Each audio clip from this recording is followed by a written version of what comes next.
So today we're going to talk about how to not lose an argument.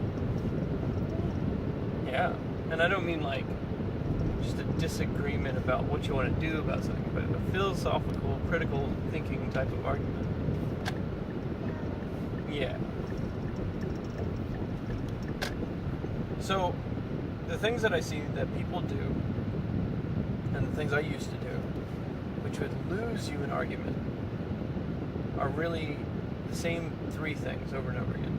This is not a video about how to win an argument. That's complicated. That takes time. It takes practice and skill. But you can pretty much master the art very easily of not losing any argument. It's like playing tic-tac-toe. If you know how to go about playing the game, you can either win or stalemate every single time forever. There's never a situation in which you have to lose as long as you're careful. So the three things that will lose you an argument are as follows. Saying things that can be very easily construed as untrue. That's number one. Using your emotions or letting your emotions rule you during the argument is number two. And trying to present facts that you don't have is number three.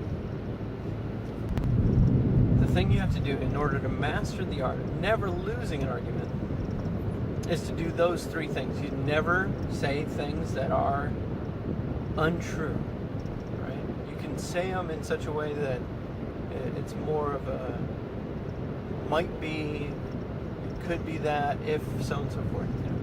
Not make empirical statements. Don't say things that are untrue. And that might sound like, well, it's not possible.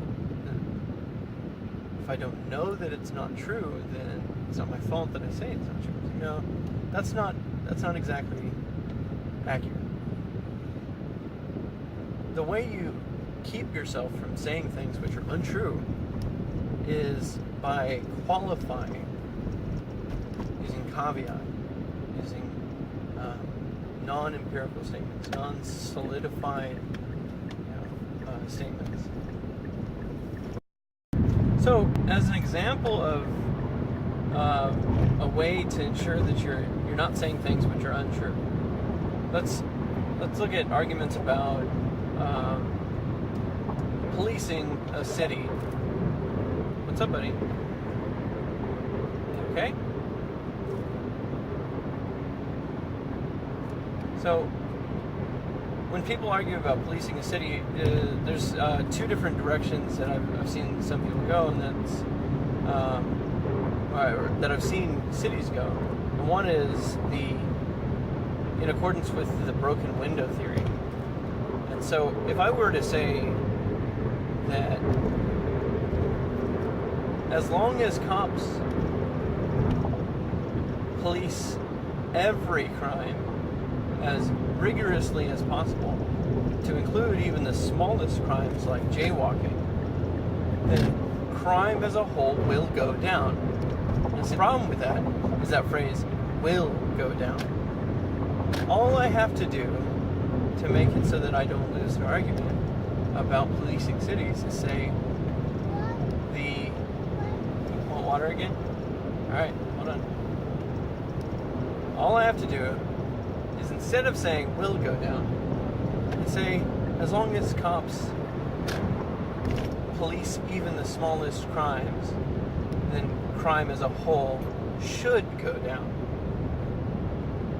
And then explain why or not, depending on whether that's relevant to the argument. By saying should instead of will, I've eliminated the possibility that there might have been some city out there where they did broken window policing and it didn't work for a short period of time, giving my opponent that example to use to break down my argument. But if I said it should, then you can't use that to break down my argument, just make it weaker, and then I go and find all the examples where it did work, where the crime rate did go down, as ways to make my argument stronger, make that premise stronger. Okay. So, by using qualifiers, by not using empirical statements, you can prevent your premises from being eliminated altogether. And since all arguments rely on the premise equals conclusion type of formula, if you lose one, your conclusion's not going to work out. You've lost your argument. So the second part, and take your emotions, bottle them up, and set them aside for the entire duration of the argument. And then finally, do research, be informed, and when you don't know something, admit it frankly, shift the argument away from that place where you don't know. I mean, if somebody's trying to convince you of something, or you're trying to convince someone else of something, like, you don't lose points, I guess, for not knowing everything there is to know. But it shouldn't be expected that you make decisions about something in an uninformed way either. And so there's some tricks about that too. When you find that you're coming to a place that you don't really have 100% of the information that you'd like to have, you can shift the argument in a different direction. And you can do it openly and just say, I don't really know all that about that. Let's go back to the policing situation, right? So somebody might know something about Chicago, which you have no knowledge of, but which might be relevant to the argument. And so you can just admit that frankly. Well, I didn't know that. I'd have to read into that and see. But the fact still stands that in all these other cities, so on and so forth, you just shift it away. And that's okay. It's not dishonest. It's not bad debating. But then before you go and debate somebody else on the same subject, you better have read up on that. Be informed.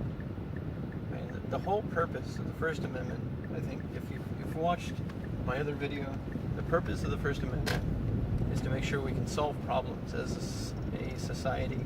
And if you don't go and inform yourself about the things you're trying to debate, then it's a completely useless right to keep. So, to recap, make sure you say things in a way that's not easily proven to be untrue, or that qualifier way. Well, this might be, that might be, it's possible that. Perhaps it's the case that. These are all phrases you should add to your vocabulary. Keep your emotions out of the argument, and be as informed as you possibly can, and you will never lose a debate. Stay tuned. There'll be another video on how to win debates in the short-term future. If you like these videos, please subscribe. So, if you have suggestions, things you like, things you don't, things that you'd like me to change or fix or whatever, let me know. Essentially, I'm building a library of lessons that I'd like my son and probably my kids, once I have another kid, to watch when they're a little bit older. This way, no matter what happens to me, they have a record of the things that I thought were important for them. So, here's me wishing you to be safe. Like or subscribe to the videos. Have a great day.